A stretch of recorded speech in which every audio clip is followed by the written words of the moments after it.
नमस्कार. आज आपण पाहणार आहात शिवलिंग आणि ज्योतिर्लिंगामध्ये काय फरक आहे. प्रत्यक्ष भगवान शिवाने यातील फरक सांगितले. तत्पूर्वी चॅनलवर नवीन असाल तर कृपया सबस्क्राईब करा.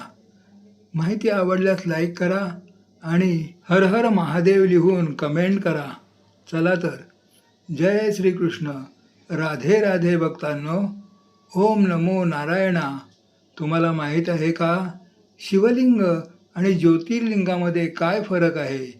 हे भक्तजन हो, आज मी तुम्हाला अशी एक कथा सांगणार आहे जी तुमच्या मनाला स्पर्श करेल.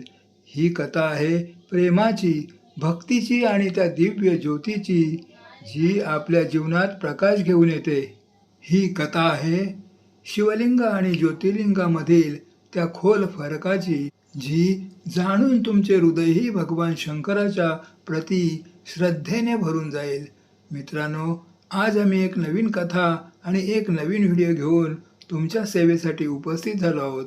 आजची कथा अत्यंत ज्ञानवर्धक आणि प्रेरणादायी आहे. कथा सुरू करण्यापूर्वी तुम्हाला एक नम्र विनंती आहे. शास्त्रात असे म्हटले आहे की अर्ध्यावर सोडलेली कथा दुःख आणि पापाचे कारण बनते. त्यामुळे ही कथा शेवटपर्यंत नक्की ऐका. आणि जर तुमच्या आईवर खरे प्रेम असेल तर या व्हिडिओला लाईक करा, आमच्या चॅनलला सबस्क्राईब करा आणि कमेंटमध्ये आईची कृपा लिहून तुमचे समर्थन द्या.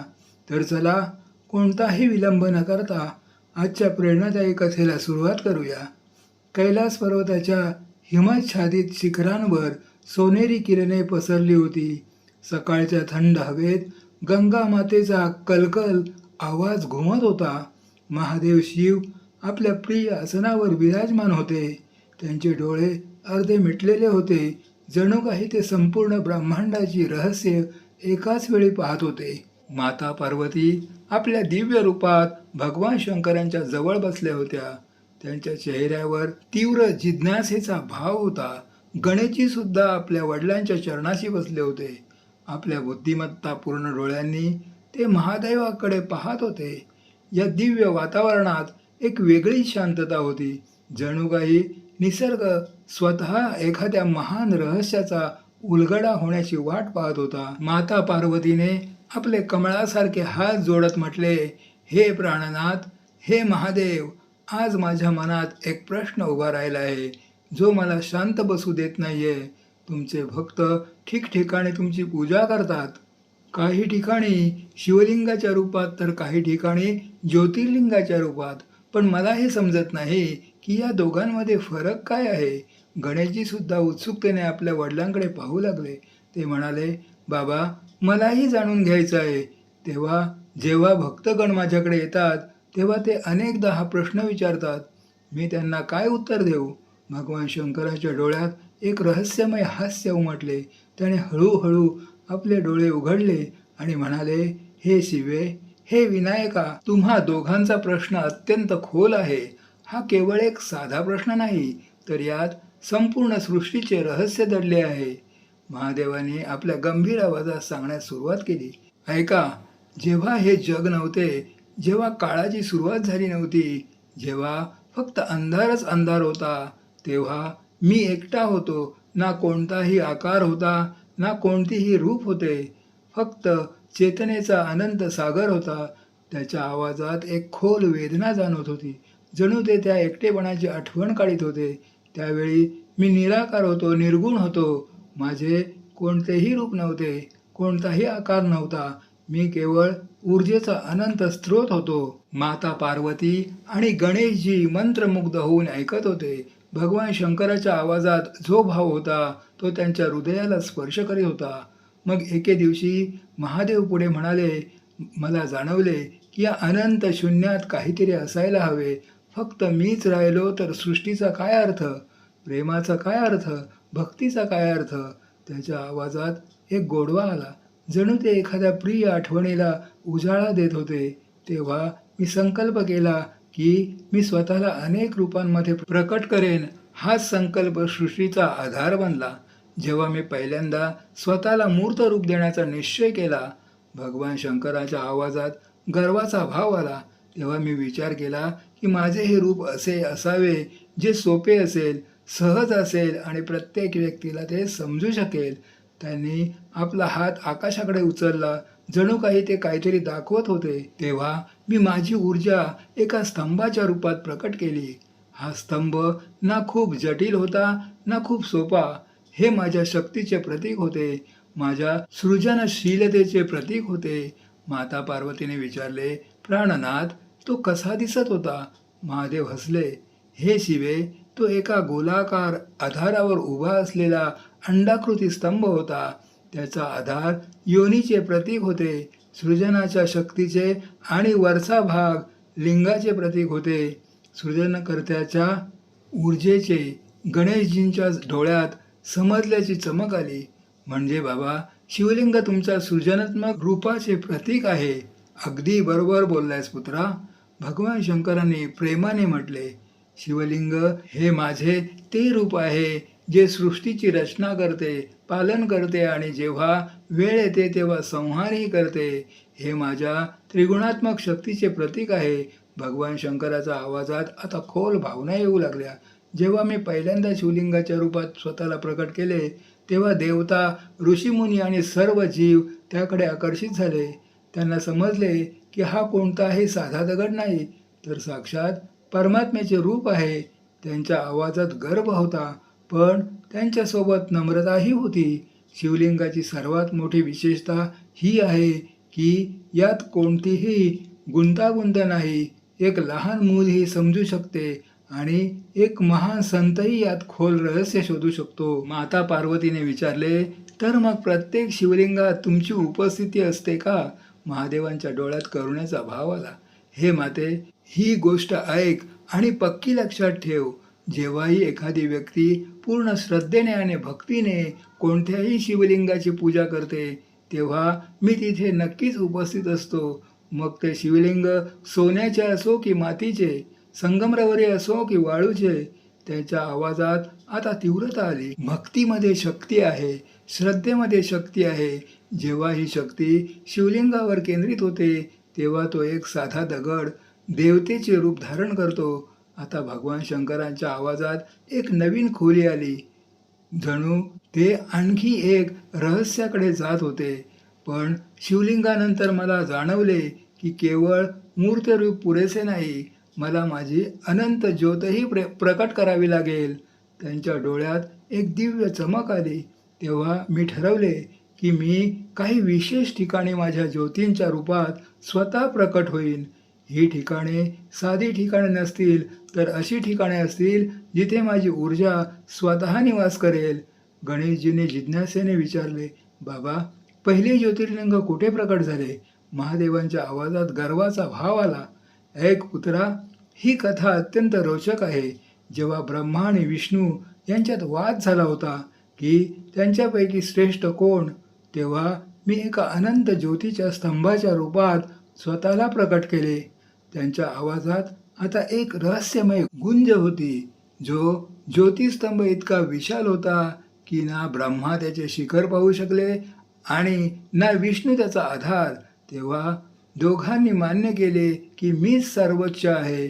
माता पार्वतीने आश्चर्याने विचारले, तर तो ज्योतिस्तंभ कुठे स्थापित झाला? तेच ठिकाण आज अरुणाचलमध्ये तिरुणामलई या नावाने ओळखले जाते. महादेवाने गर्वाने सांगितले, हेच पहिले ज्योतिर्लिंग होते जिथे मी स्वतः ज्योतीच्या रूपात निवास करतो. भगवान शंकराचा आवाज आता आणखी गंभीर झाला. आता ऐका की ज्योतिर्लिंग म्हणजे काय. ज्योतीचा अर्थ आहे प्रकाश, दिव्य प्रकाश, आणि लिंगाचा अर्थ आहे चिन्ह किंवा प्रतीक. अर्थात ज्योतिर्लिंग हे माझ्या दिव्य प्रकाशाचे प्रतीक आहे. त्यांच्या आवाजात आता एक विशेष तीव्रता होती. जिथे शिवलिंग माझ्या सृजनात्मक रूपाचे प्रतीक आहे, तिथे ज्योतिर्लिंग माझ्या ज्ञानाचे आणि प्रकाशाचे प्रतीक आहे. ज्योतिर्लिंग ती ठिकाणे आहेत जिथे मी स्वतः माझ्या संपूर्ण शक्तीसह निवास करतो. माता पार्वतीने अत्यंत आवडीने विचारले, प्राणनाथ, काय फक्त एकच ज्योतिर्लिंग आहे? महादेव हसले, नाही शिवे, मी 12 ठिकाणी माझी ज्योत प्रकट केली आहे.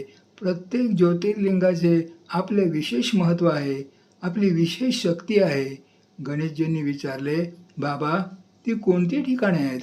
भगवान शंकराने आपले डोळे मिटले. जणू ते त्या सर्व ठिकाणांना एकाच वेळी पाहत होते.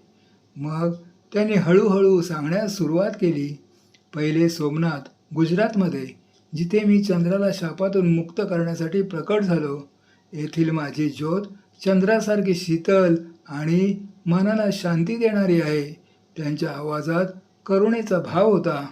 दुसरे मल्लिकार्जुन आंध्र प्रदेशात, जिथे मी माझा पुत्र कार्तिकेयचा क्रोध शांत करण्यासाठी माता पार्वतीसह निवास करतो. तिसरे महाकालेश्वर उज्जैनमध्ये, जिथे मी काळाचा नाश करणाऱ्या रूपात विराजमान आहे. येथील माझी शक्ती वेळेलाही नियंत्रित करते. त्यांच्या आवाजात शक्तीचे स्पंदन होते. चौथे ओंकारेश्वर मध्य प्रदेशात, जिथे मी पवित्र ओंकाराच्या रूपात निवास करतो. पाचवे केदारनाथ उत्तराखंडमध्ये, जिथे मी हिमालयाच्या कुशीत विराजमान आहे. येथील माझी ज्योत हिमालयासारखी अढळ आहे आणि शाश्वत आहे. सहावे भीमाशंकर महाराष्ट्रात, जिथे मी भीमासूर नावाच्या राक्षसाचा वध केला होता. इथे माझी शक्ती भीमकाय आहे. सातवे काशी विश्वनाथ वाराणसीमध्ये, जिथे मी ज्ञानाच्या रूपात प्रकट आहे. हे ठिकाण मला सर्वात प्रिय आहे. भगवान शंकराच्या आवाजात आता विशेष प्रेमाचा भाव आला. आठवे त्र्यंबकेश्वर महाराष्ट्रात, जिथून गंगा मातेचा उगम झाला आहे. नववे वैद्यनाथ झारखंडमध्ये, जिथे मी वैद्यराजाच्या रूपात रोगांचा नाश करतो. दहावे नागेश्वर गुजरात मध्ये, जिथे मी नागासुराचा वध केला होता. 11वे रामेश्वर तामिळनाडूमध्ये, जिथे भगवान रामाने माझी पूजा केली होती. आणि 12वे घृणेश्वर महाराष्ट्रात, जे शेवटचे ज्योतिर्लिंग आहे. आता भगवान शंकराने आपला आवाज आणखी गंभीर केला. आता मी तुम्हाला ते रहस्य सांगतो जे सर्वात महत्त्वाचे आहे. शिवलिंग आणि ज्योतिर्लिंगात काय फरक आहे? त्यांच्या डोळ्यात खोल समजल्याची चमक होती. शिवलिंग मनुष्याद्वारे स्थापित केले जाऊ शकते. कोणतीही व्यक्ती श्रद्धा आणि भक्तीने शिवलिंगाची स्थापना करू शकते. हे माझ्या सगुण रूपाचे प्रतीक आहे. पण ज्योतिर्लिंग स्वयंभू आहे. त्याच्या आवाजात आता दृढता होती. त्याला कोणताही मनुष्य स्थापित करू शकत नाही. ते माझ्या इच्छेने, माझ्या शक्तीने स्वतः प्रकट होते. माता पार्वतीने आश्चर्याने विचारले, तर मग ज्योतिर्लिंगात तुमची उपस्थिती जास्त असते का? महादेवाने हसून म्हटले, नाही शिवे, हा चुकीचा विचार आहे. मी दोन्हीमध्ये समान रूपात उपस्थित असतो. फरक फक्त एवढाच आहे की शिवलिंगात माझी उपस्थिती भक्तांच्या श्रद्धेवर अवलंबून असते, तर ज्योतिर्लिंगात माझी उपस्थिती निरंतर आणि आपोआप म्हणजे स्वयं असते. भगवान शंकरांच्या आवाजात आता अपार करुणा आली. ऐका, ही गोष्ट ही जाणून घ्या की भक्तीची शक्ती अमर्याद आहे. जर एखाद्या व्यक्तीने पूर्ण श्रद्धेने एखाद्या साध्या दगडालाही शिवलिंग मानून पूजा केली, तर तो दगडही ज्योतिर्लिंगासारखा शक्तिशाली होतो. त्याच्या आवाजात गर्व होता. मी अनेक भक्तांना पाहिले आहे, ज्यांनी आपल्या भक्तीने साध्या शिवलिंगाला ज्योतिर्लिंगासारखे बनवले आहे. रावणाने अडकलेल्या अवस्थेत वाळूचे शिवलिंग बनवले होते आणि ते आजही रामेश्वरमध्ये पूजले जाते. गणेशजींनी विचारले, बाबा मग शिवलिंग आणि ज्योतिर्लिंगात व्यावहारिक फरक काय आहे? भगवान शंकरांनी गंभीरपणे सांगितले, पुत्रा, व्यावहारिक फरक हा आहे की ज्योतिर्लिंगाची यात्रा करणे अधिक कठीण आहे. ही 12 ठिकाणे भारताच्या वेगवेगळ्या कोपऱ्यात स्थित आहेत. प्रत्येक व्यक्ती त्याचे दर्शन घेऊ शकत नाही. त्यांच्या आवाजात समजून घेण्याचा भाव होता. पण शिवलिंग प्रत्येक गावात, प्रत्येक शहरात मिळते.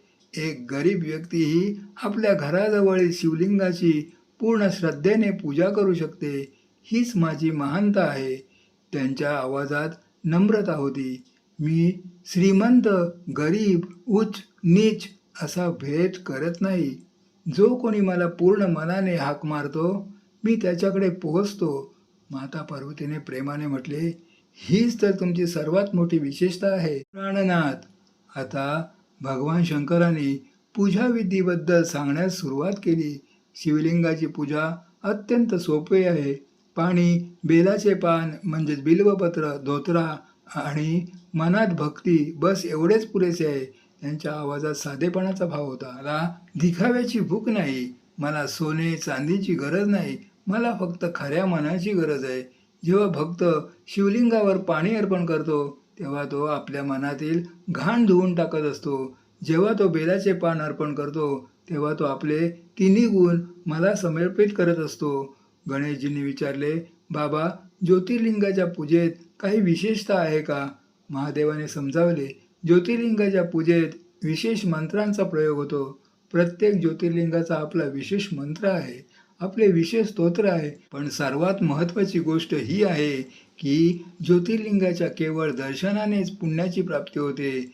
इथे माझी उपस्थिती इतकी प्रबळ असते की दर्शन घेणाऱ्याला त्याचा अनुभव लगेच येतो. त्याच्या आवाजात गंभीरता होती. पण हे सुद्धा खरे आहे की ज्योतिर्लिंगाचे दर्शन घेतल्याने व्यक्तीची जबाबदारी वाढते. त्याला त्याचे आचरण आणखी पवित्र बनवावे लागते. आता भगवान शंकराने शिवलिंग स्थापनेबद्दल सांगण्यास सुरुवात केली.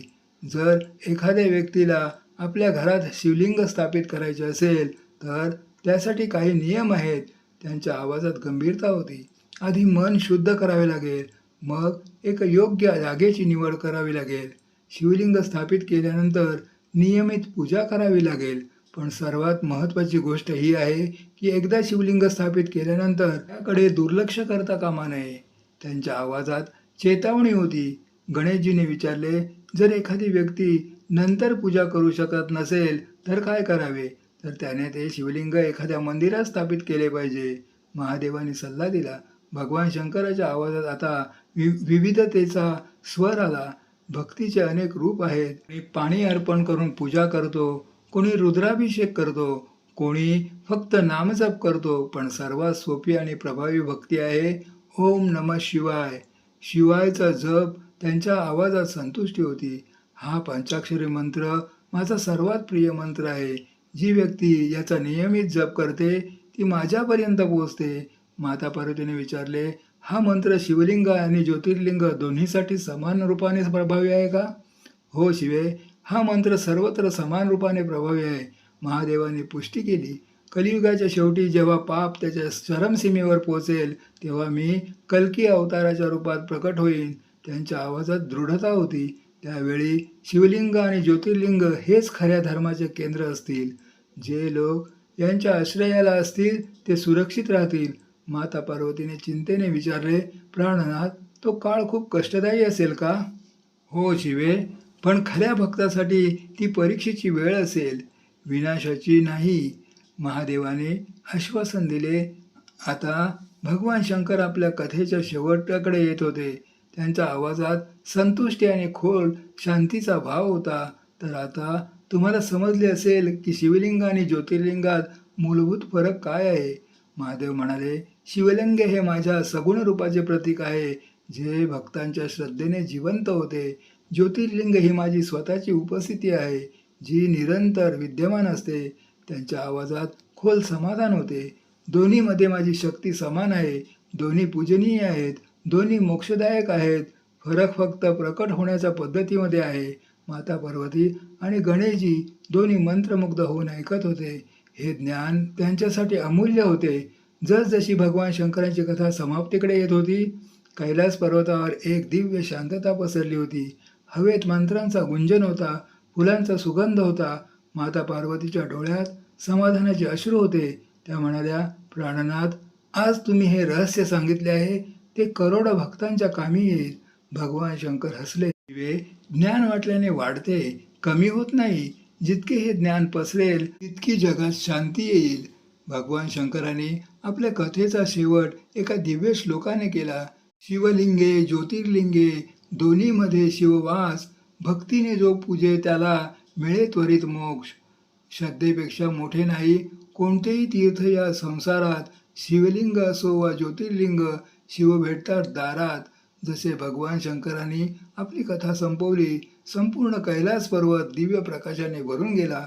देवता फुले वर्षाव करू लागले, गंधर्व मधुर संगीत वाजवू लागले. माता पार्वती आणि गणेशजी दोघांच्या हृदयात एक खोल संतुष्टी होती. त्यांना समजले होते की शिवलिंग आणि ज्योतिर्लिंगामधील रहस्य काय आहे. प्रिय भक्तांनो, आम्हाला आशा आहे की ही कथा तुमच्या जीवनात सकारात्मक बदल घेऊन आली असेल. कृपया याला लाईक करा आणि इतरांपर्यंत पोहोचवण्यासाठी शेअर करा. प्रिय मित्रांनो, व्हिडिओ आवडला असेल तर या व्हिडिओला लाईक करून कमेंट्समध्ये हर हर महादेव नक्की लिहा आणि आमच्या या चॅनलला नक्की सबस्क्राईब करा, जेणेकरून प्रत्येक नवीन व्हिडिओ तुमच्यापर्यंत त्वरित पोहोचेल. ओम नमः शिवाय. राधे राधे.